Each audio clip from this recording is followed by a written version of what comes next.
The error code blinked on the relay board for 9 seconds before anyone understood what it meant, and by then, the message was already gone into the dark.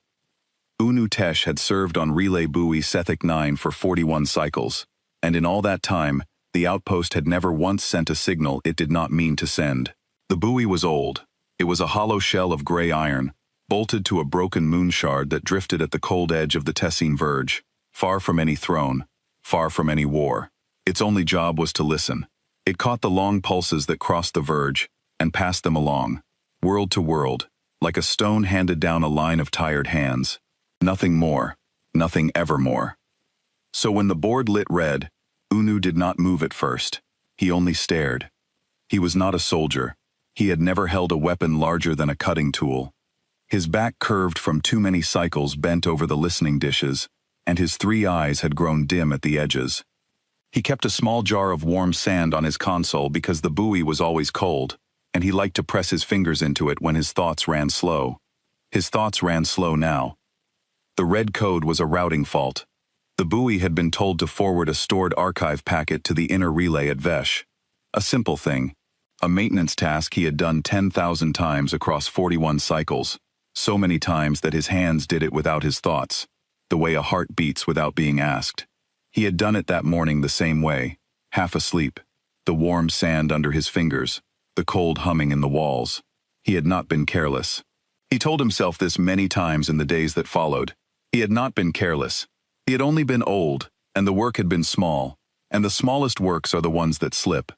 The packet had not gone to Vesh. It had gone outward. Unu's chest tightened. He leaned close to the board and read the routing string twice, then a third time, hoping the symbols would change. They did not change. The packet had been sent along the dead channel, the forbidden channel, the one marked on every relay in the verge, with a single gray rule, and no explanation at all. He had never once thought about that channel. No one did. It pointed nowhere.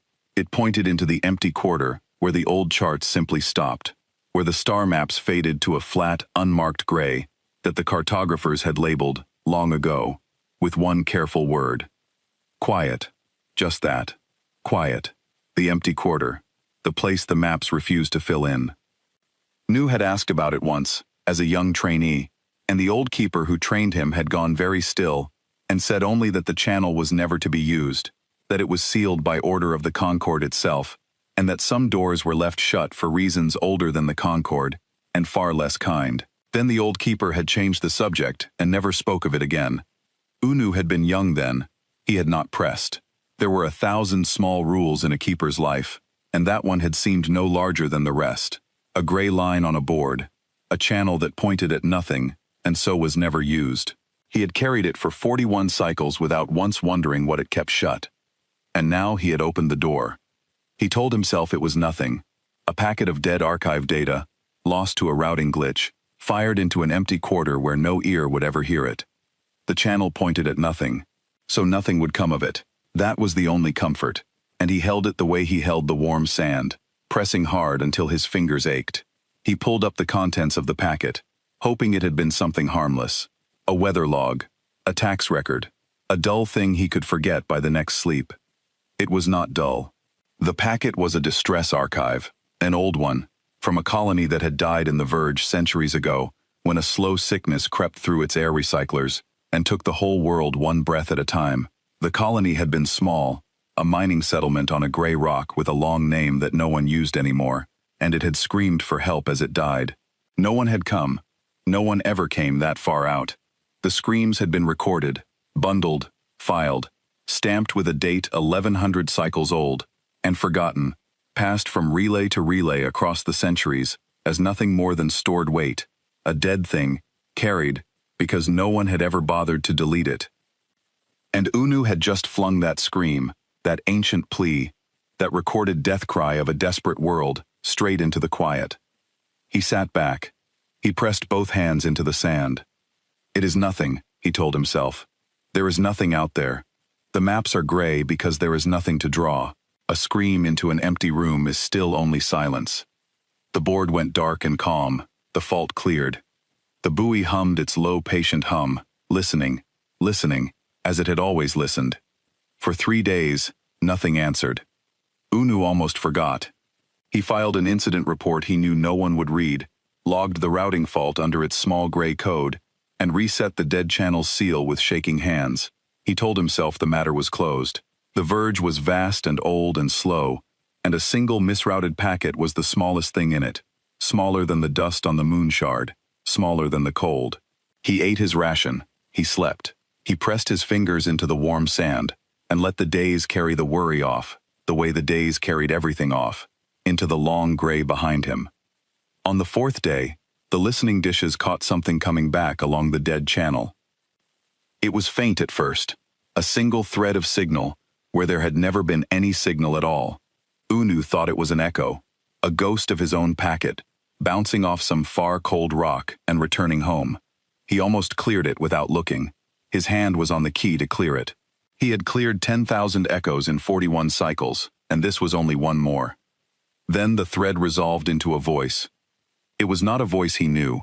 It did not speak the trade tongue of the Concord, nor any of the 400 languages the buoy was built to recognize. It spoke in a sound that was flat and steady, and strangely gentle, and the buoy's old translator struggled with it, stuttering, guessing, reaching back through its own deep archives for any match, until at last it laid down a meaning that made Unu's 3 eyes go wide and his hands go cold in the sand. The message was 4 words long. We heard you. Coming. Unu read it 9 times. He checked the source. The source was the empty quarter. The source was the quiet, the gray blank on the map, the place that pointed nowhere and held nothing. Something in the place that held nothing had heard a dead world scream and decided to answer it. And it was coming. Unu reported the contact to the inner relay at Vesh, and Vesh reported it to the regional warden, and the regional warden reported it to the Concord throne at Tessine Prime, and within a day, the small forgotten buoy at the edge of nowhere had the full attention of an empire that had never once thought about it before.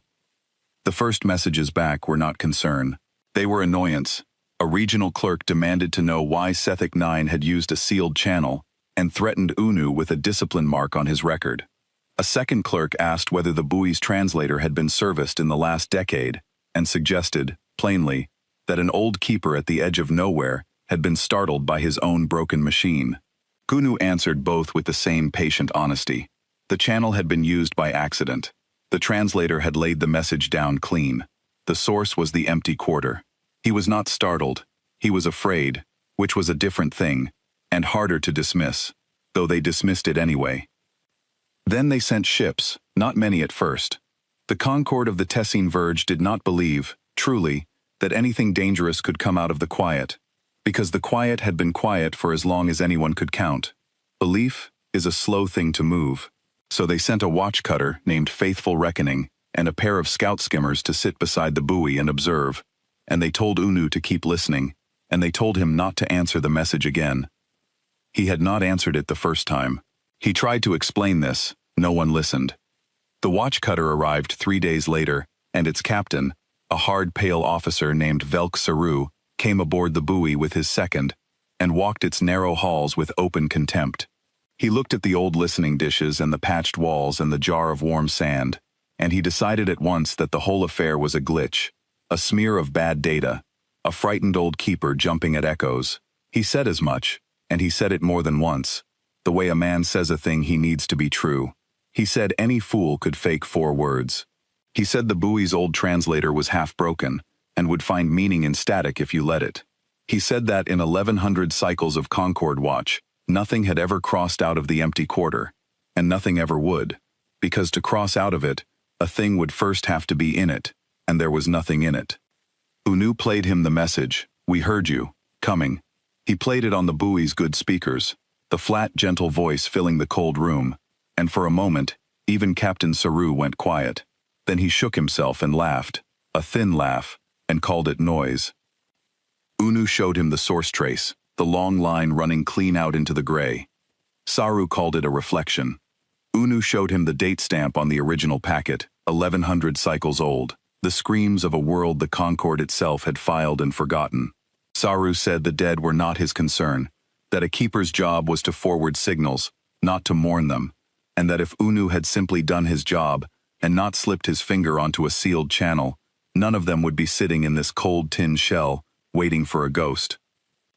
That was the first time anyone had named the slipped finger aloud. Unu took it without arguing.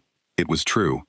He pressed his hand into the sand and said nothing, and the captain, satisfied that he had won the argument, went to inspect the scout skimmers. Then the second message came. It came at the 9th hour of Saru's contempt, and it came not as a thread, but as a flood, washing over every dish on the buoy at once, so strong and so clear that even the broken old translator laid it down without a stutter. And this time, it was not 4 words. "We have your record," the voice said, flat and steady and gentle. "We have the screams of the world that died. We have heard them all, every voice, to the last. We have heard worlds die before. We came too late for ours, once, long ago, and we have never forgotten the sound of it. We do not come too late anymore. Hold on, we are close. We are closer than you think." Saru stopped laughing. He ordered a trace. The trace ran outward into the quiet and found nothing. The way it always found nothing. Gray and flat and empty. He ordered it run again, with the gain pushed past safe limits, until the dishes whined. Nothing. He stood in the cold listening room with his second beside him, and he told Unu, with great certainty, and a voice gone slightly too loud, that this was a trick. That some rival throne was playing games at the verge's edge to frighten the Concorde, that there was no fleet, no answer, no one coming, because the place it claimed to come from was empty, and the maps did not lie. The maps had never lied before, Unu thought, but a map only shows what someone chose to draw. The scout skimmers folded out to sweep the quarter and prove the captain right. Their pilots were young and certain, and they joked on the open channel as they went, 2 bright signals running out toward the gray, calling back that they saw nothing, nothing, the usual nothing, that the old keeper had jumped at a shadow and cost them a long cold week. They did not come back. There was no explosion, no scream of dying engines, no final word. The skimmers simply went out past the buoy's range, into the gray, and where there should have been 2 steady signals, there was a silence so complete it had a shape. Saru hailed them. Nothing. He hailed them again, his voice climbing out of its certainty. Nothing. He sent the watchcutter's own probe after them, a fast, hard eye with the best optics the Concorde made, and the probe reached the edge of the quarter and sent back a single image before it too went dark. The image was of ships. Not 2 ships, not 10. The probe's eye had caught only the leading edge of the thing before the dark swallowed it, and even that edge filled the frame from corner to corner. Hulls upon hulls upon hulls, vast and black and silent, lit from within by a deep banked glow like coals under ash. They did not gleam, they did not boast, they were not built to be seen, they were built to arrive, and they were arriving, in a number the probe's eye could not finish counting before it died. Captain Velk Saru sat down very slowly in Unu's worn chair. He did not speak for a long while. When he did, his voice had lost its thin certainty entirely, and what was left under it was younger and more honest, and he asked Unu the only question that mattered. He asked what the message had meant.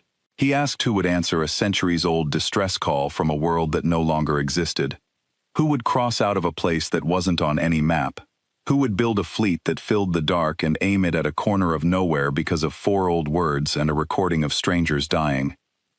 Unu did not know, but he had listened to the message many times by then, more times than he had told anyone, in the long quiet hours when the captain slept and the buoy hummed alone. And he had begun to understand one thing about the voice that spoke it. It was not angry, it was not hungry. It did not threaten the Concorde, or demand tribute, or announce conquest. It only said, over and over, in its flat, gentle way, that it had heard, that it was coming, that it would not be late this time. It was answering a cry for help. That was all. Someone, somewhere in the gray empty quarter the maps refused to fill, had been listening to the quiet for a very long time, waiting to hear a world in trouble. And after centuries of silence, they had finally heard one. They did not know the world was already dead. They did not know the cry was an accident, an old recording flung into the dark by a tired keeper's slipped finger. They only knew that something out in the cold had screamed for rescue, and that this time, they were close enough to come.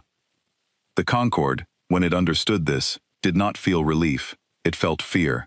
Because a power that would cross the unmapped dark to save strangers it had never met was a power of a kind the Concord had no shape for. The Concord understood thrones and tributes and culling writs, and the long, slow arithmetic of which worlds were worth keeping, and which were not.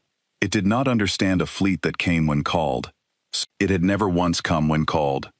It had received the dying colony's screams 1100 cycles ago, and filed them as weight and carried them as garbage from relay to relay, across all that time, and not one throne in all those centuries had thought to wonder who else might be listening to the dark. Warden ships began to gather at the verge. The Concord sent a battle line, 40 heavy cruisers under the War Marshal Gessenval, and it told them to hold the edge of the quarter and turn back whatever came out of it. The Concord did not say save us. The Concord said control the situation, because thrones do not know how to say save us, having never learned the words. Unu watched the battle line fold in around his small buoy, 40 gray shapes blotting out the stars, their guns run out and their hulls scarred from older wars, and he felt no safer. He pressed his fingers into the warm sand and listened to the dead channel, and the voice spoke to him again, only to him, soft beneath the noise of the gathering fleet, on a thread so narrow none of the warships caught it. You sent the call, it said. We know it was you. We can hear which dish it left from. Do not be afraid. We are not coming for you. We are coming for the ones who needed help. Stay where you are. Keep listening. You did a good thing, even if you did not mean to. A good thing done by accident is still a good thing. Remember that, whatever happens next. Unu had never in 41 cycles done a thing anyone called good. He had forwarded signals. He had patched walls. He had pressed his fingers into warm sand at the edge of nowhere, while the verge went on without him.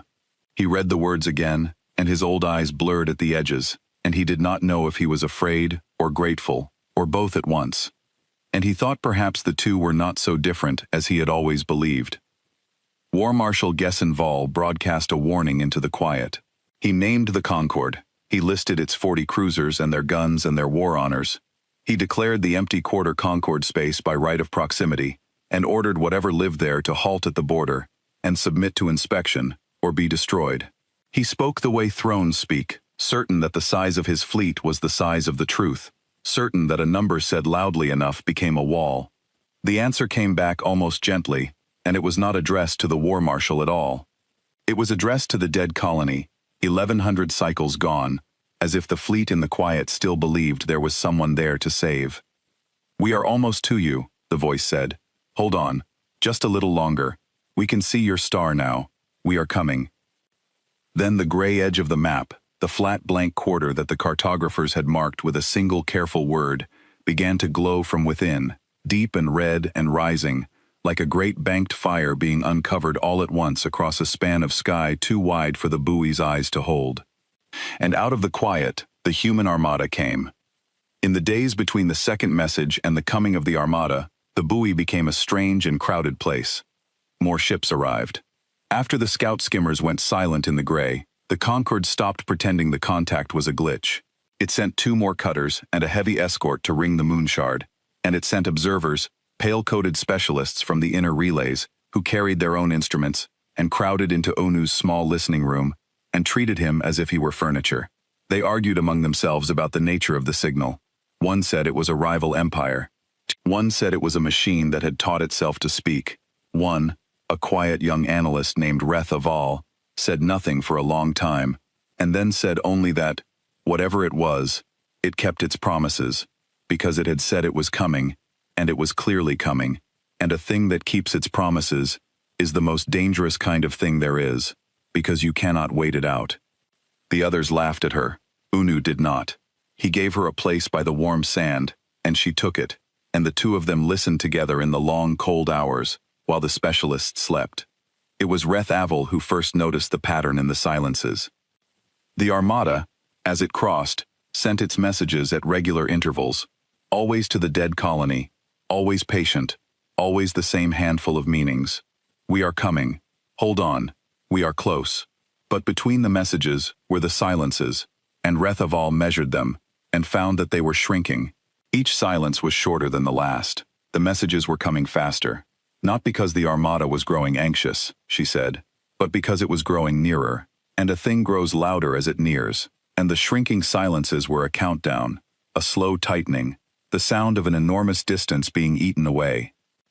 She drew the curve of it on her instrument and showed Onu, and Onu looked at the line bending down toward a single point, and he understood that the point was the moment of arrival, and that it was not far off now, and that the whole verge was sliding toward it whether it willed the slide or not. Captain Saru ordered Reth Aval to stop her measurements.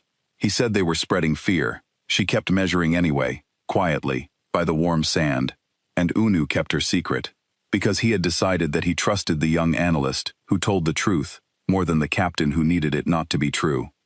The truth, by then, was getting harder to knead away. The buoy's far eyes, strained to their limit, began to catch the leading edge of the thing before it arrived. Not images yet, only disturbances, the gray quarter shivering, the old empty readings that had read nothing for 1100 cycles, beginning to read something, a pressure, a weight, a mass of mass moving, where no mass had ever moved. The specialists crowded the instruments and went quiet, one by one, as the numbers climbed past anything in their tables. They had tables for fleets. They had tables for the great Concord musters, for the largest forces the Verge had ever fielded. The numbers climbing on the buoy's board left every table behind and kept climbing, and there was nothing to compare them to, and a number with nothing to compare it to is a kind of fear all by itself. Unu watched the specialists stop being specialists.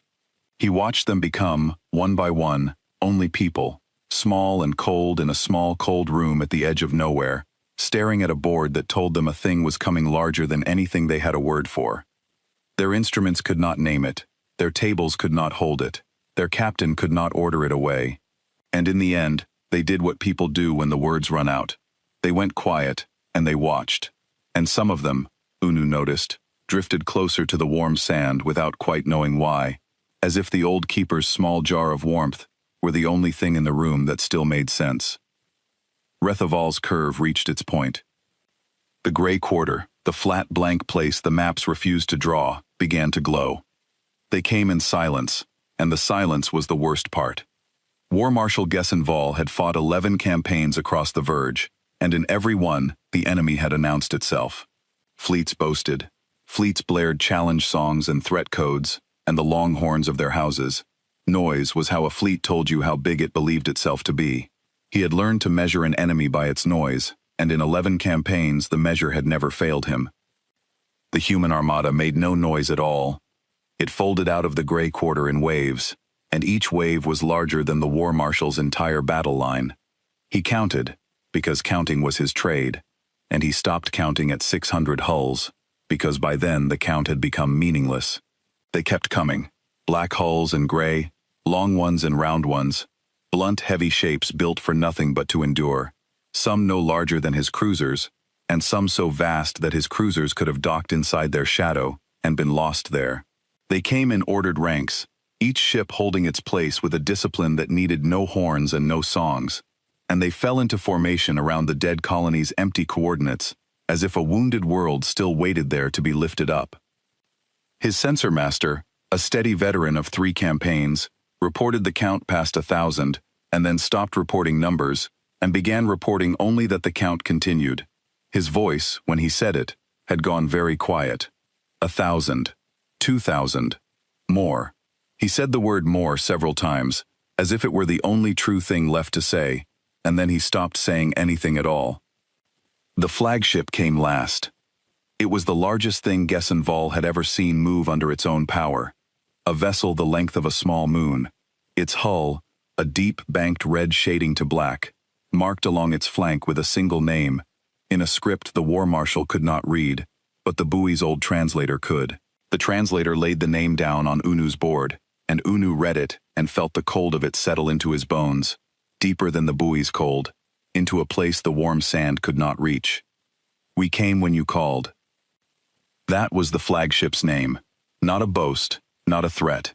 A promise, carried so far and so long that it had become the ship itself, written into the hull the way a vow is written into a life. Around it the armada arranged itself into a great hollow sphere. Thousands of hulls turned inward. Every gun and dish and eye pointed at the empty coordinates where a colony had died 1100 cycles before. They were not aiming at the Concorde. They had not so much as turned toward the War Marshal's 40 cruisers. They had come to rescue, and they were searching, sweeping the dead system with long, gentle pulses of light, looking for survivors who had been ash for centuries, calling out on the dead channel in 100 patient voices that the buoy caught and laid down one over another until the cold room was full of them. Is anyone there? We are here. We came. Is anyone left? Answer us. We will lift you out. We will take you home. Is anyone there? We brought everything. We brought the whole fleet. We did not come for half of you. We came for all of you. Answer us. Is anyone there? There was no one there. There had been no one there for 1100 cycles. And slowly, hull by hull, the Armada understood it. Unu listened to it happen, and it was the saddest thing he had heard in 41 cycles of listening. He listened as the searching voices, one by one, fell quiet. He listened as the great gentle sweeping light dimmed and went still over a system of cold rock and old ash. He listened as the calls grew further apart, and then stopped, and a silence came over the Armada that was different from the silence of its arrival. The first silence had been the silence of something approaching. This was the silence of something that had arrived, and found the thing it crossed the whole dark to save already long, long gone. Then the flagship, "We came when you called," turned, at last, away from the empty coordinates and toward the watching Concorde fleet, and a single new voice spoke across the dead channel, and the buoy's translator laid it down without a stutter, and it was not gentle anymore. "You had this call," the voice said. "You had it for 1100 years. We found it in your archives, passed hand to hand, marked as weight, stamped and filed and carried like garbage. A world died screaming in your space, in a system your ships could reach in a season, and you filed the screams and carried them, and never once came. You were close. You were so close. You were the closest of anyone in all the dark, and you never came." War Marshal Gesson-Val opened his mouth to answer, to explain, to assert the old certainties of throne and tribute and the arithmetic of worth that had ordered the Verge for 1100 cycles. He never got the chance. The Armada did not fire on his ships. That was the thing the Concorde would never afterward be able to explain, the thing that frightened it more than any weapon could have. The humans did not destroy the 40 cruisers. They did something the Concorde had no defense against, because the Concorde had never imagined needing one.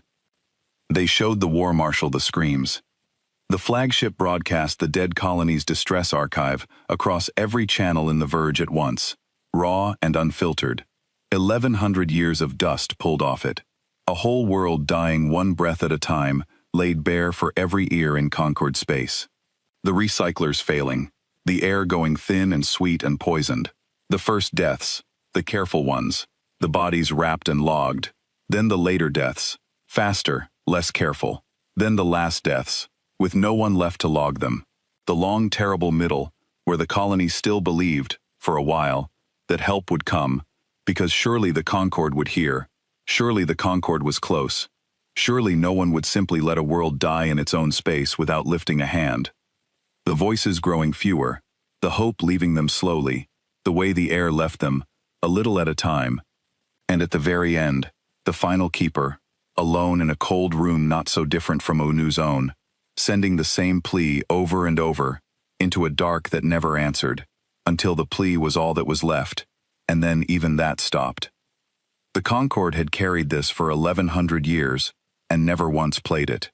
The humans played it for the whole Verge to hear, every throne and warden and clerk and keeper, so that no one in Concorde space could ever again pretend the silence had been empty.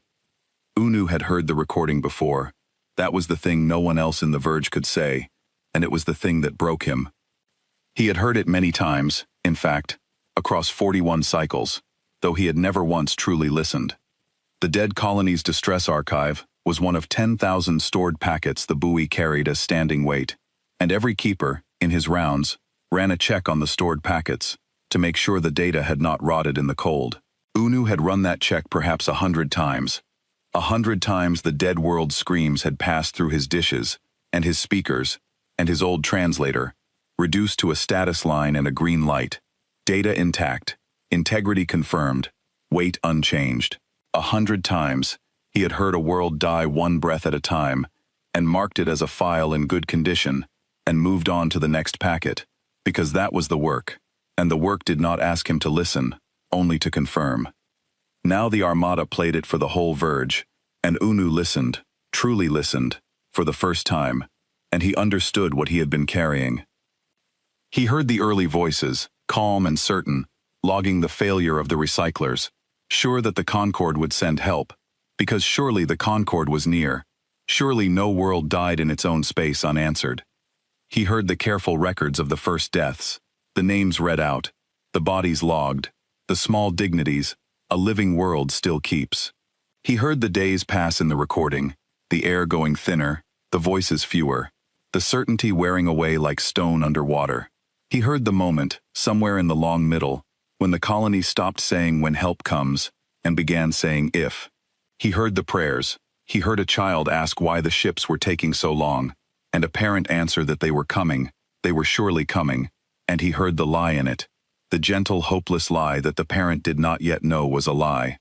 And he heard the end, the last keeper alone in her cold room, sending the same plea into a dark that gave nothing back, until her voice failed, and the recording held only the hum of failing machines, and then not even that.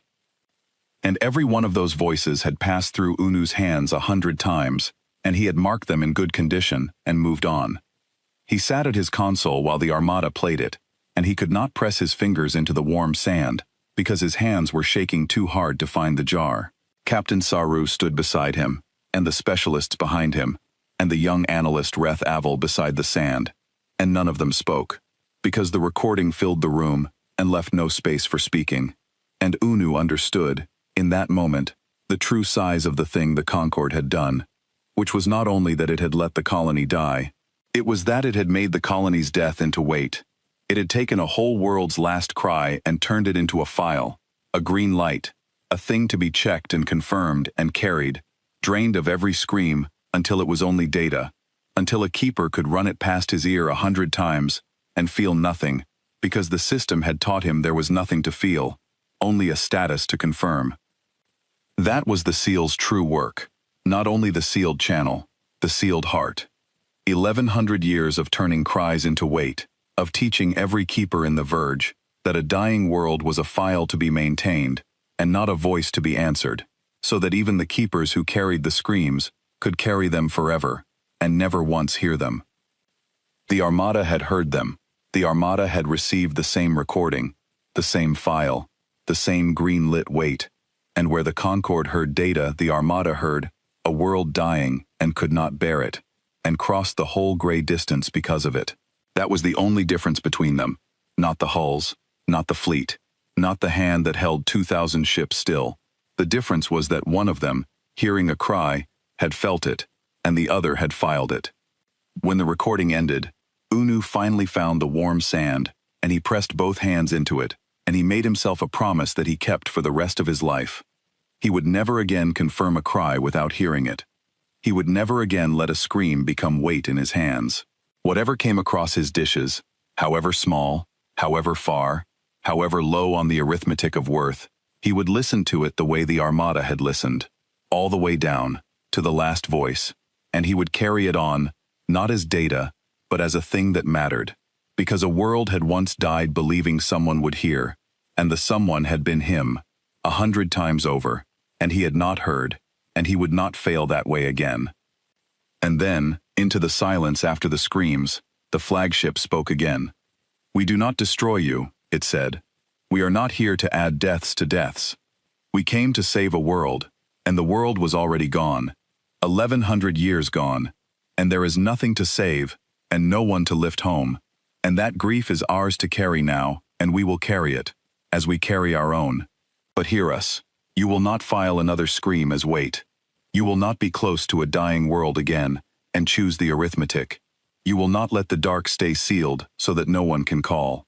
We have come a very long way to make sure of it, and we are very patient, and we do not leave a thing half done." The 40 cruisers of the Concorde battle line found, in that moment, that they could not move. Their full drives would not spin. Their guns would not arm. Their thrones could not reach them across the channels, which had gone strangely soft and far away. The armada had not fired a single shot, and yet it had reached into every ship and laid a quiet hand on its heart, and simply held it still, the way one holds a frightened animal, firmly and without cruelty, until it stops thrashing. War Marshal Gessenval gave the order to fire, and the order went nowhere. He gave the order to fold, and the order went nowhere. He gave the order to flee, which he had never given in 11 campaigns, and it too went nowhere. He sat in his command throne at the center of 40 silenced cruisers, and understood, for the first time in his long, hard life, what it was to be the smaller thing, the called to, and not the calling, the held, and not the holding. Captain Velk Saru, aboard the buoy, understood it sooner. He had stopped speaking of glitches entirely. He stood at Onu's shoulder and watched the great hollow sphere of hulls turn its full attention on his empire, and he said, very quietly, in a voice scraped clean of all its contempt, that he had been wrong, that the quarter had never been empty, that the maps had been gray, not because there was nothing to draw, but because the cartographers, long ago, had drawn a thing so large and so terrible that they had chosen to leave it blank rather than tell anyone it was there. Unu thought of the old keeper who had trained him, going still at the mention of the dead channel. Some doors are left shut, the old keeper had said, for reasons older than the Concord and far less kind. And Unu understood now that the Concord had not sealed the channel to keep something out. It had sealed it because, long ago, something in the Concord had known what lived in the quiet, and had known what would happen if it ever heard the Verge cry for help, and had decided that the safest thing, the only thing, was to make very sure the Verge never, ever called. For 1100 cycles, the seal had held. The Verge had suffered in silence, and died in silence, and never once sent the call, because the call was forbidden, and no one remembered why. Plagues had crossed it, famines, slow dyings without number, each one alone, each one believing itself the only one, none of them knowing that the dark beyond the maps held a people who would have crossed any distance to come. And then a tired old keeper at the edge of nowhere had slipped his finger and sent a scream into the gray, and the gray had answered. The armada finished its sweep of the dead colony. It found the bones of the keeper who had sent the last plea, in the cold room where she had died with her hand still on the sending key, and it lifted them out with great gentleness and laid them aboard the flagship to carry home. It would not leave her there. It had come too far, the voice said, to leave even one of them behind, even one who was only bones, even one who had waited 1100 years for an answer that came too late. The dead were not weight to these people. The dead were the whole reason they had come. Then the flagship, We Came When You Called, turned its full length toward the Concord throne worlds, deeper in, where the arithmetic was decided, where the first throne's law still stood, and it began to move. And the whole galaxy, watching now, every throne and warden and keeper across 10,000 worlds, held its breath as the human armada came on. It was not only the Verge that watched. The armada's coming had been loud in the one way that mattered, not in noise but in mass, and the great moving weight of it had rung across the dark like a struck bell, and far beyond the Tessine Verge, in the older empires that had never once thought about the gray quarter at the edge of the maps, the bell was heard. They had their own names for the empty quarter, those distant powers, and their own old rules about it, and their own forgotten reasons for the rules. The Cos Ascendancy, 6,000 worlds deep in the bright core, had a law that forbade its ships from ranging coreward of a certain dead nebula, and no one living remembered why, only that it was very old and never broken. The Van Synod, which counted its years in the millions, kept a sealed archive that no synod eye had opened in 400,000 years, and the archive was labeled, in the oldest script the synod owned, with a single instruction, which was to leave the quiet places quiet. The Thren, who were older than the synod and spoke to no one, had simply, at the dawn of their reckoning, drawn a wide gray circle around a part of the sky, and never gone there, and never said why, and never let their young ask. All of them, in their own archives, in their own oldest laws, had the same shape of warning, worn down by ages, into a rule, with the reason scrubbed away. Do not stir the quiet, do not draw the attention of what sleeps in the gray. Let the listening places listen, and do not, whatever you do, give them something to hear. And now something had been given to them to hear.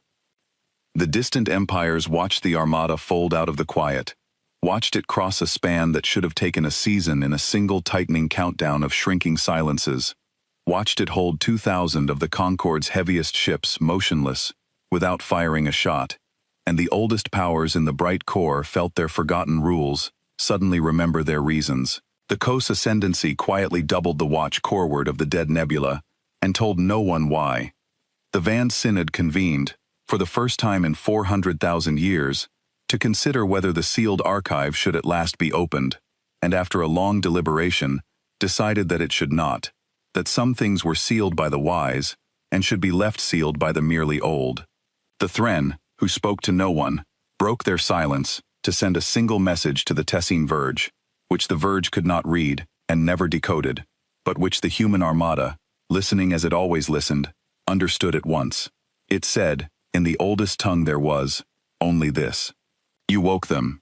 We are sorry for you, and we are glad it was not us."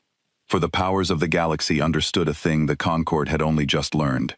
They understood that there are forces in the dark that do not want what other forces want. They had spent their long ages building empires on the arithmetic of strength, on the old true law that the strong take and the weak are taken, and they had grown comfortable in it, certain of it, certain that any power great enough to cross the dark would cross it to conquer, because that was the only reason any of them had ever crossed anything, and now they had seen a power greater than any of them cross the whole gray distance, hold an empire helpless, and take nothing, ask for nothing but an open door, carry home a dead world's bones because it could not bear to leave them.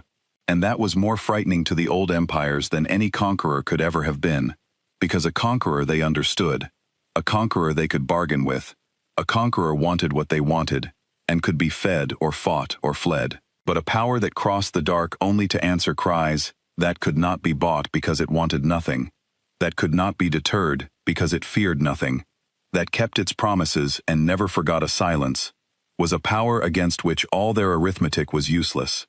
There was no price you could pay it. There was no threat it would heed. There was only one thing it asked of anyone, which was that they not let worlds die alone. And the old empires looked into their own long histories of worlds left to die alone, and they trembled, every one of them, because they knew, now, that someone in the gray had been listening the whole time. The galaxy did not go to war with the human armada. No one was foolish enough for that. The Concorde's 2,000 silenced ships had taught the lesson too plainly. But the galaxy changed, quietly, in the years that followed, the way a crowded room changes when it learns that someone in the corner has been awake and watching all along. The old empires grew more careful. The cullings grew quieter, and then fewer, far beyond the verge, in places that had never heard of Unu Tesh, or Sethic 9, or the dead colony with the long unused name. Worlds that had died alone for ages began, here and there, to send their cries into the dark, because the story had spread, as the Armada surely knew it would, and a story is a kind of key that fits a great many locked doors. And in the gray quarter at the edge of the Tessine Verge, the people of the quiet listened to the whole galaxy grow more careful, and made no boast of it, and asked for nothing, and only kept their long watch, and waited for the next cry from the next dark place that did not yet know it was allowed to call. The Concorde did not surrender, because thrones do not know how. Instead, it did the only thing it knew. It gathered everything it had and it threw it at the Armada, and it called this defending the realm. And it told its worlds that the quiet had finally invaded, and that the Concorde stood between them and the dark. It was not the dark. Unu knew that now. The dark had been the Concorde all along, 1,100 years of silence and arithmetic, and the thing coming out of the quiet was the only light the Verge had seen in a very long time. He listened to the Concorde's broadcasts to its worlds, the careful, frightening words about invasion and conquest and the horror beyond the maps, and he wanted to break in on every channel at once and tell them the truth. They are not the invaders. They came because we cried. We forgot we were allowed to cry, and they did not forget, and they came. But he was one old keeper at the edge of nowhere, and his voice did not reach the worlds, and so he listened, and pressed his fingers into the sand, and waited. The Concorde assembled the grand muster at the throne world of Tessine Prime, 2,000 warships, every cruiser and dreadnought and culling barge the Empire could call, ranked in their tens of thousands of guns around the bright capital world, more force than had been gathered in 1100 cycles, more than had ever stood in one place in all the history of the Verge. War Marshal Gessenval, freed at last from the Armada's quiet hand and sent ahead as a living warning, arrived to take command of it, and he stood on the bridge of the new flagship and looked at the 2,000 hulls around him and felt, for the first time, that perhaps the numbers were back on his side. He should not have felt that. He had seen the Armada with his own eyes.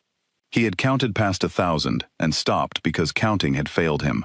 But hope is a stubborn arithmetic, and 2,000 was a very large number, and the war marshal was tired and frightened and wanted very badly to believe that a number could still be a wall, and so he let himself believe it, the way the dying colony had once let itself believe that help was close.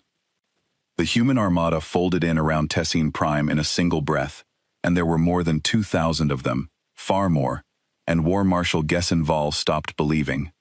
Still they did not fire first. This was the thing the Concorde could not bear, the thing that broke its captains more surely than any broadside would have. The Armada folded into place, thousands of banked red hulls turning the bright sky of the capital dark, and it waited. It gave the Concorde every chance to stand down. The flagship spoke across all channels, calm and patient, and it said that it had not come to conquer Tessine Prime, that it did not want the throne world or its tributes, or its worth arithmetic, that it wanted only one thing, a single promise, and would lift the whole fleet away the moment it was given. War Marshal Gessenval gave the order to fire. 2,000 Concorde ships opened up at once, the largest broadside in the history of the Verge. 10,000 guns and more, light enough to scour a moon to slag and crack a world's crust, all of it aimed at the human flagship at the center of the sky. It struck "We came when you called," and did not mark it. Unu, watching through the buoy's far eyes, the feed relayed in from the inner relays, saw the whole great storm of fire break against the flagship's banked red hull and slide away like water off stone. The ship did not stagger, it did not even slow.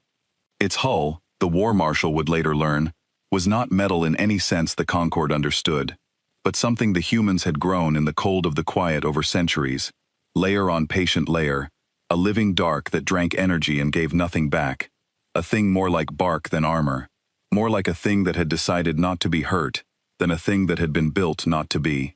2,000 ships fired everything they had, and when the light cleared, the flagship was exactly where it had been, unmarked, unmoved, and around it, the Armada had not so much as raised its guns. The Concorde fired again, and again. It fired until its guns ran hot and warped, until its magazines ran dry, until the bright sky of the throne world was nothing but a storm of light pouring into a center that swallowed it without a flicker. And in all that fury, it did not scratch a single human hull, and the Armada simply held its place and let the Concorde spend itself, the way a grown thing lets a child beat its fists against its chest, until the child is tired, and then tireder, and then done.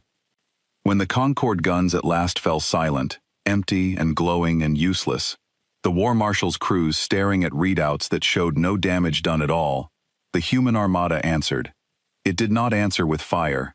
Unu had been afraid of fire. He had lain awake on the cold floor of the buoy, imagining the throne world cracked open, 2,000 crews burning, the arithmetic of death run all the way out to its end. That was the Concorde's way, and he had feared the humans would teach the Concorde its own lesson, would do to the Grand Muster what the Concorde had let be done to the colony, would answer 1,100 years of silence with one terrible noise. They did not. They were better than that, and being better was the whole of their strength, and the whole of why the Concorde could not stand against them. The Armada reached into the Grand Muster the way it had reached into the 40 cruisers at the Verge, only now it reached into 2,000 ships at once, and it took hold of every fold drive and every gun and every throne link, and it held them all still. 2,000 warships went silent and dark and motionless in the bright sky of Tessine Prime, helpless, their crews alive and unharmed and utterly without power, floating in the grip of a hand they could not see and could not break. The Armada had not killed one Concorde soldier. Not one. It had simply, gently, taken the war away from them, the way you take a blade from a frightened child's hand, and held it out of reach, and waited for the child to understand that the fight was over, and had perhaps never really been a fight at all. And then the flagship spoke to the whole throne world, and to the 10,000 worlds listening beyond it, and it told them the truth the Concord had hidden for 1100 cycles. It told them about the seal. Long ago, the voice said, when the Concord was young and the arithmetic of worth was new, it had found the dead channel and traced it to the quiet, and it had sent a single ship into the gray to see what was there.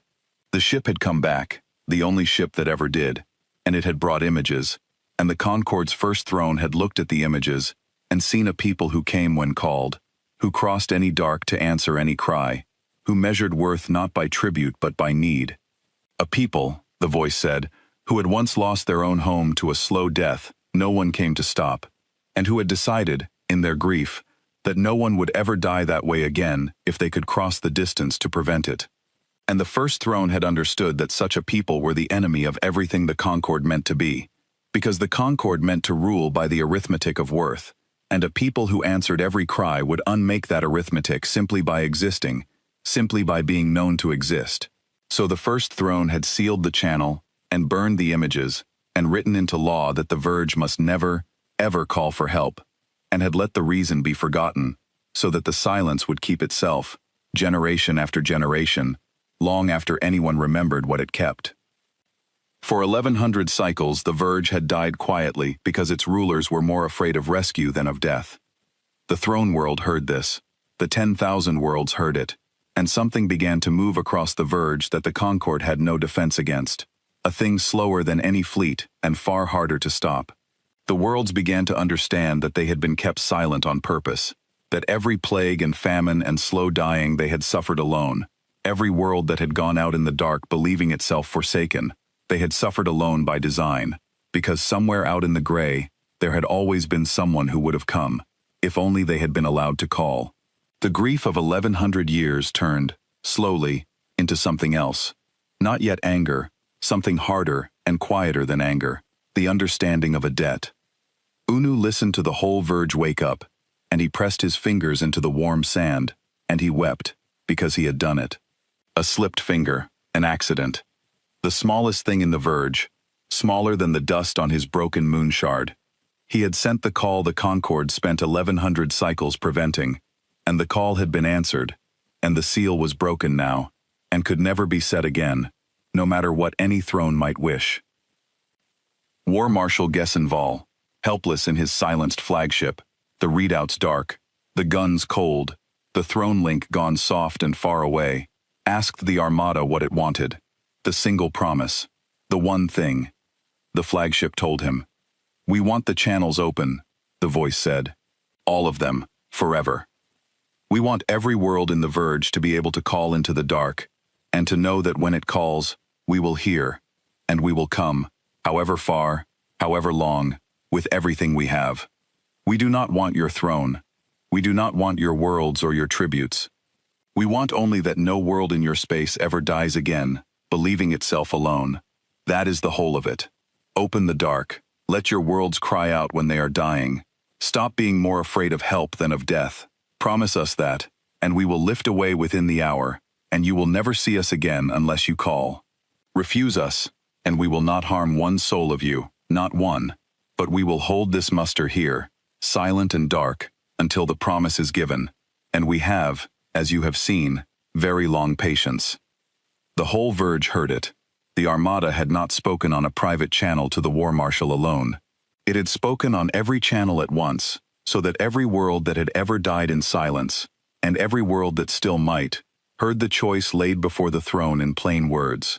And the worlds understood, listening, that the choice was not really the War Marshal's at all. It was theirs. The Armada had not come to force a promise out of a frightened officer. It had come to make the promise impossible to refuse, by speaking it where every world could hear, so that any throne that said no would be saying no, not to the Armada, but to its own people, in the open, with the whole Verge watching. That was the cleverness under the mercy, and it was a deeper thing than any weapon. The humans had not aimed their guns at the Concord's hulls. They had aimed the truth at the Concord's silence, and the silence, once spoken into, could not be sealed shut again. Unu, at the buoy, heard the worlds begin to answer before the War Marshal did. On 100 channels at once, small voices spoke up, keepers and clerks and ordinary people on ordinary worlds, and what they said was not addressed to the Armada and not addressed to the throne, but simply spoken into the new openness, as if testing whether it was real. "We would like the dark open," the voices said, one after another, faint and uncertain and growing. "We would like to be able to call. We have wanted it a long time, longer than we knew.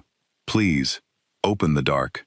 And the war marshal, in his silenced flagship, heard his own people asking for the thing the first throne had forbidden them to want for 1100 years, and he understood that the seal was already broken, that it had broken the moment the worlds heard they were allowed to ask, and that all that was left for him to do was to say aloud what the whole Verge had already decided. War Marshal Gessenval looked at the 2,000 helpless ships around him, and at the unmarked armada that filled the sky, and at the throne world below, where the first throne's law had stood for 1100 cycles.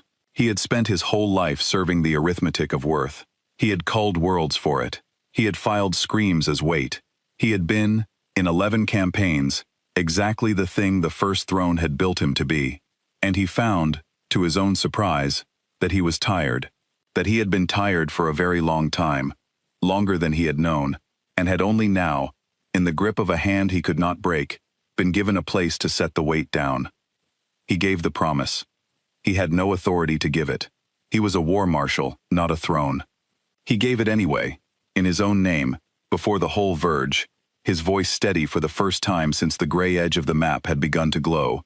And one by one, the thrones below, watching their grand muster held helpless in the sky, and their oldest lie laid bare before all their worlds, gave it after him, because there was nothing else left to give and, perhaps, because some of them were tired too, and had been waiting longer than they knew for someone to break the silence first. The seal on the dead channel broke across 10,000 worlds at once, and on a small forgotten buoy at the edge of nowhere, the dead channel that Onu had been forbidden to touch lit up green and open and singing, alive with the sudden noise of a Verge that could speak at last, and the voice spoke to him one last time, gentle again now, the war set down, the promise given, the long crossing done. "Thank you," it said. "You opened the door. You did not mean to, but you did, and 100 worlds will live because of it, who would have died in silence, never knowing they could call. Keep listening, old keeper. The Verge can speak now, and we will always answer." The first true test of the promise came sooner than anyone in the Verge expected, and it did not come from the quiet at all. It came from a world called Hessa Drum, a cold mining world 3 systems from the throne, where a reactor in the deep galleries failed and began to poison the air the way the air had once been poisoned on the dead colony, slowly, sweetly, a world starting to die one breath at a time. In the old Verge, Hessa Drum would have died alone. It was a small world, low on the arithmetic of worth, the kind of world a culling clerk barely bothered to file.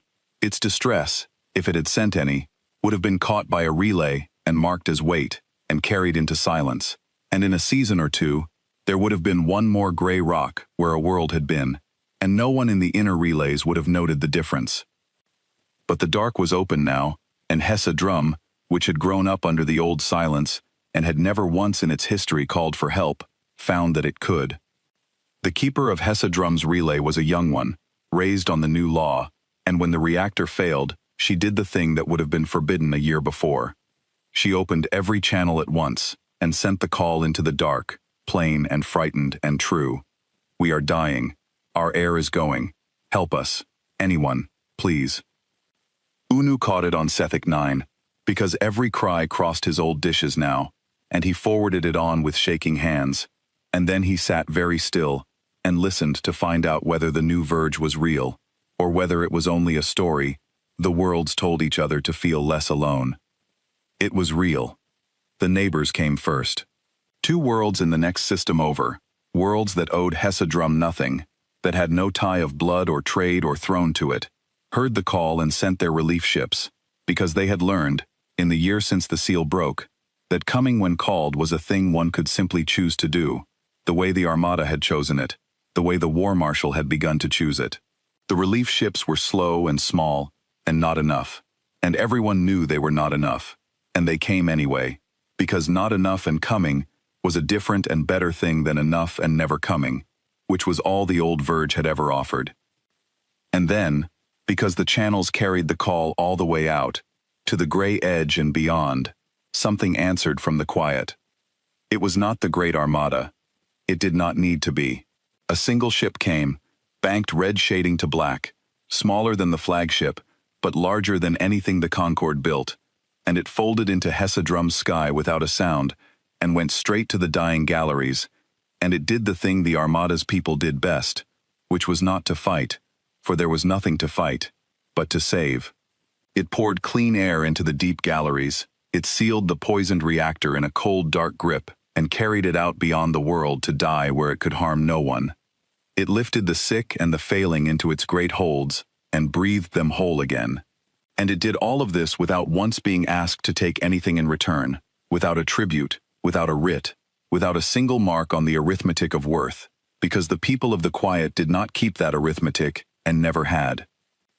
Bunu listened to the whole of it, the call and the coming and the saving, and he wept again, the way he had wept when the seal broke, because now he knew it had not been a single miracle. The Armada at Tessine Prime had been a wonder, a thing that happened once. But Hessedrum was the proof that the wonder had roots, that the door stayed open, that a small, cold world low on the arithmetic could call into the dark and be answered, not by the great fleet over the throne, but by the simple fact of the fleet's existence, by a Verge that had learned to come when called. When it was done, the single ship spoke once to Hessedrum before it folded back toward the gray, and the words were the same words, the only words these people seemed to truly own, worn smooth by a long crossing and a longer grief. "We heard you," it said. "We came. You are not alone. You were never alone. You only thought you were, because someone, long ago, was afraid of you knowing otherwise."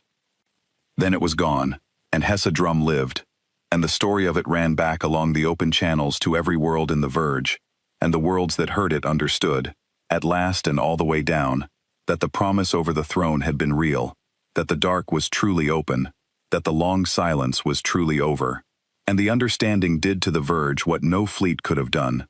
It made the worlds brave. It made them willing to call, and a world willing to call is a world that cannot be culled in the dark, and so, one saved world at a time, the arithmetic of worth began to die the only true death it could die, which was to be made useless, to be left with nothing to count. The human armada did not stay. That was the last thing the Concorde expected, and the thing it understood least.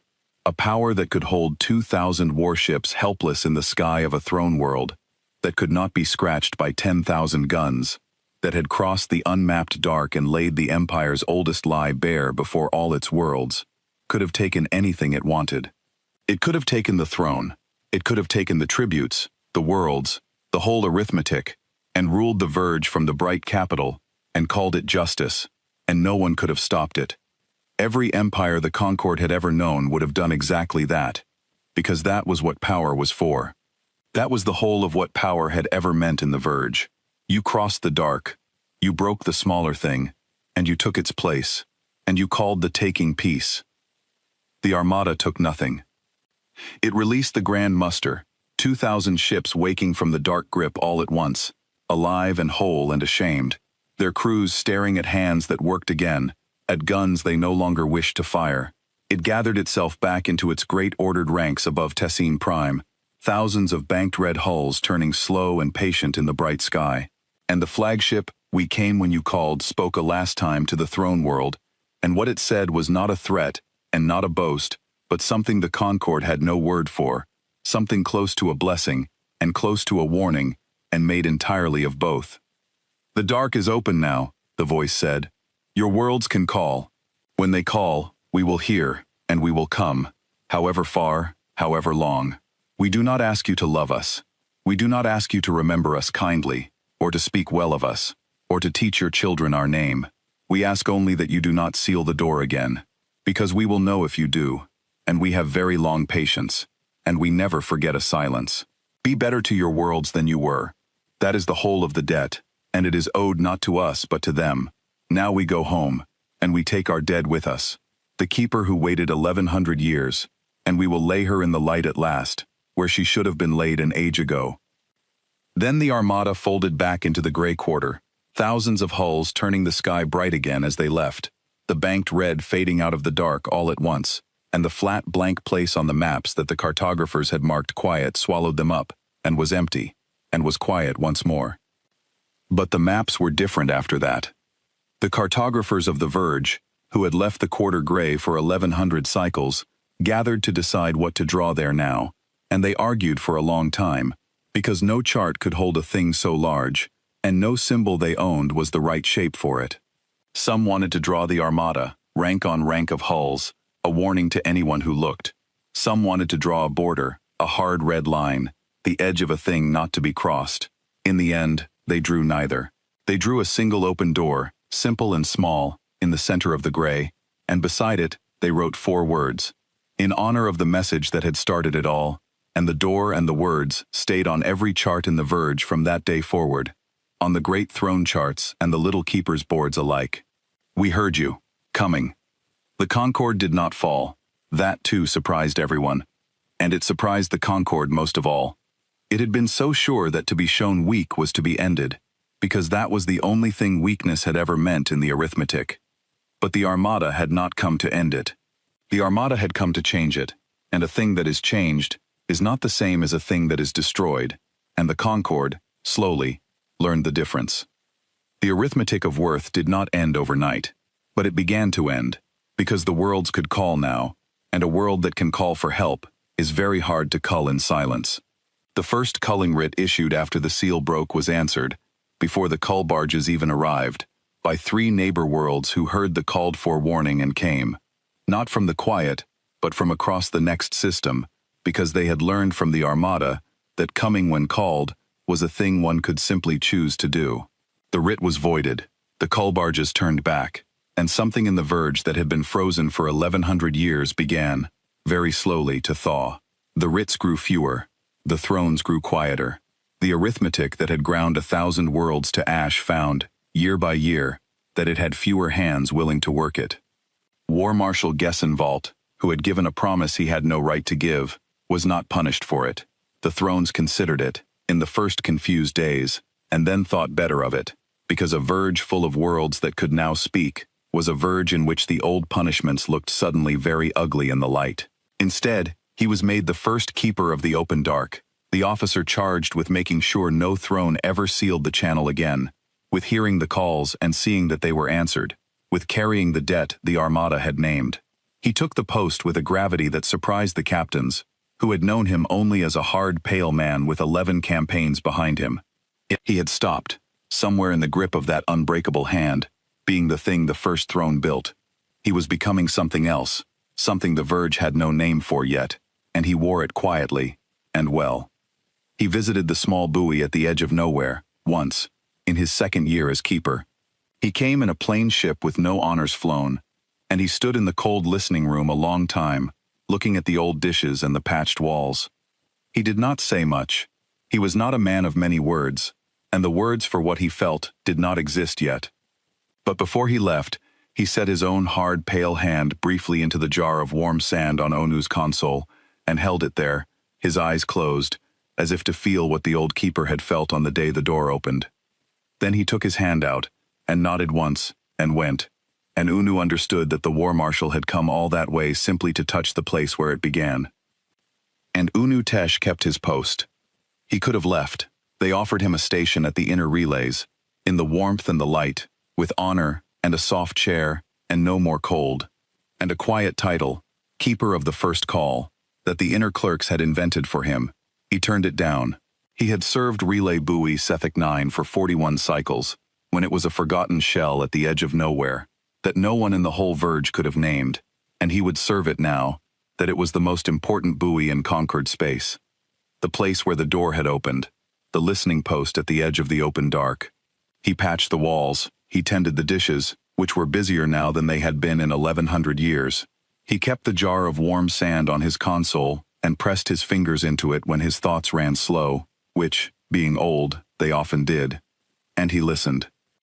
The channels were open now, all of them, and the Verge was loud with the things it had been forbidden to say for 1100 cycles. Worlds called for help, and were heard, and were answered, sometimes by their neighbors and sometimes by the Concorde itself, which was learning, slowly, clumsily, often badly, how to come when called. There were failures. There were calls that came too late even now, worlds the help could not reach in time, griefs the open dark could not prevent. But there were no longer worlds that died believing themselves alone, and Unu came to understand that this, more than any rescue, was the thing the Armada had truly given. Not the certainty of being saved, the certainty of being heard, the end of dying in silence, and every cry that crossed the verge passed, at some point, through the old dishes of a small buoy at the edge of nowhere, and an old keeper heard it, and made sure it was carried on. He never spoke to the Armada again, not for a long time. It did not come back. There was no need. The Verge had learned, slowly, to answer its own cries, which was, Unu came to understand, exactly what the Armada had wanted all along. It had not come to rule the Verge. It had not come to be the Verge's keeper forever, its hand always near, its fleet always waiting to be summoned. It had come to teach a frightened empire that help was not the enemy, that a door could be open, that the strong could choose to be the ones who came. And then it had gone home, into the gray, to lay its dead in the light, and to keep its long, patient watch, and to wait for the next dark corner of the sky that did not yet know it was allowed to call. There was one more thing the Armada did before it folded home, and Unu only learned of it long after, from the War Marshal himself, on the day the hard, pale man came to the buoy and set his hand in the warm sand. The Armada took the dead colony home. Not just the bones of the last keeper, all of it. Before it turned for the throne world, before the great broadside and the silencing of the muster, the Armada had spent a quiet day at the dead system that no one outside it ever saw. It had gathered the ash. It had walked the cold galleries of the mining settlement with its gentle, sweeping light, room by room, and it had found every place a person had fallen, every logged death and every unlogged one, and it had lifted them, all of them, the whole dead world, into its holds. It had read the colony's records, the ones the Concorde had filed as weight, and learned the names. 1,100 years gone, and the Armada had learned their names, every one, because to these people, a death without a name was the worst kind of silence there was, and they had crossed the whole dark to end exactly that. And then it had carried them into the quiet, to a world Owunu would never see, a world the maps would never draw, and it had laid them in the light there, the Keeper and all her people, under whatever sky the people of the quiet kept for their own dead. It had given the colony the home-laying the Concorde never had.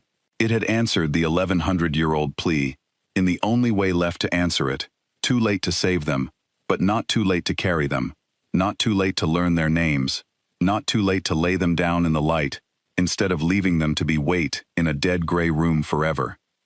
The War Marshal said the Armada had done one more thing, a small thing, the kind of thing the Concorde would never have thought to do. Before it left the dead system, it had taken the last keeper's sending key, the one her hand had still been on, the worn old switch she had pressed over and over into a dark that never answered. It had not destroyed it. It had not kept it as a relic. It had carried it home with her bones, and set it beside her in the light, so that wherever she rested now, the thing she had reached for at the end rested with her, and so that anyone who looked upon her would understand at once what she had been doing when she died. She had been calling for help. To the very last breath, she had been calling. And now, at last, 1,100 years too late, and yet somehow not too late at all, the call had been heard, and she had been carried home, and the key would never again be pressed into a silence, because the silence was over, and would not come back. The War Marshal told Unu this in the cold listening room, in his few plain words, and then he was quiet a long while, and Unu understood that the War Marshal had needed to say it aloud to someone who would understand, and that there was no one in all the Concorde who would understand it the way an old keeper would, who had heard the screams, and sent the call, and listened to the answer come. That, Gessenvol said at last, is the thing I cannot put down, not the fleet, not the hull we could not scratch, not the hand that held 2,000 ships still. I have made my peace with being the smaller thing. What I cannot put down is that they learned the names. We had the names for 1,100 years, and never read them. They had the names for a season, and carried a dead world home. That is the difference between us. That is the whole of it. We counted, and they remembered. He took his hand out of the warm sand then, and looked at it, as if it were not quite the same hand, and he went back to his plain ship and his post, as keeper of the open dark, and he kept the door open for the rest of his life, and never once let a throne forget the names again. The verge changed slowly after that, the way a long winter ends, not all at once but in 1,000 small thaws. The worlds learned to call, and to answer, and to remember. The cull houses, finding fewer and fewer hands, and fewer silences to work in, closed one by one, their writs unanswered, their barges left to rust. The thrones, which had ruled by the arithmetic of worth, found that a verge full of worlds that could speak was a verge that asked harder questions, and that the old answers no longer held, and that a people who knew they could call for help were a people who could no longer be told they did not matter. And on every world, in time, they raised the same small marker. Not a statue of the Armada, not a monument to the great fleet over the throne. The Armada had asked for none, and would have wanted none. The marker the worlds raised was a simple thing, a small open door carved in gray stone, the same shape the cartographers had drawn on the maps, and beside it the same 4 words, in the old colony's honor and in the Armada's, so that no world of the verge would ever again forget the truth that had been sealed away from it for 1,100 years. We heard you, coming. Children grew up beside those doors. They learned the words before they learned to read them. They learned that the dark was open, that help was real, that a cry into the void was not a thing to be ashamed of, but a thing the strong came running to answer. They grew up unafraid of the dark in a way no generation of the verge had been unafraid for 1,100 years. And that, more than any saved world, more than any silenced muster, more than any unscratched hull, was the Armada's true gift, the thing it had crossed the whole gray distance to give, and the thing the Concord had spent so long, and so much, and so many worlds, trying to keep from ever being given. Sometimes, on the cold nights when the buoy hummed its low hum, and the verge was briefly quiet, Unu would open the dead channel, the one that was alive now, and he would send a single thread of signal out into the gray quarter, where the maps drew an open door. He never expected an answer. He did not need one. He only wanted them to know the listening went on, that the door they had opened was still open, that the gift had not been wasted on a people who would forget it. Once, after a very long time, after many cold nights and 100 threads sent into the gray, an answer came.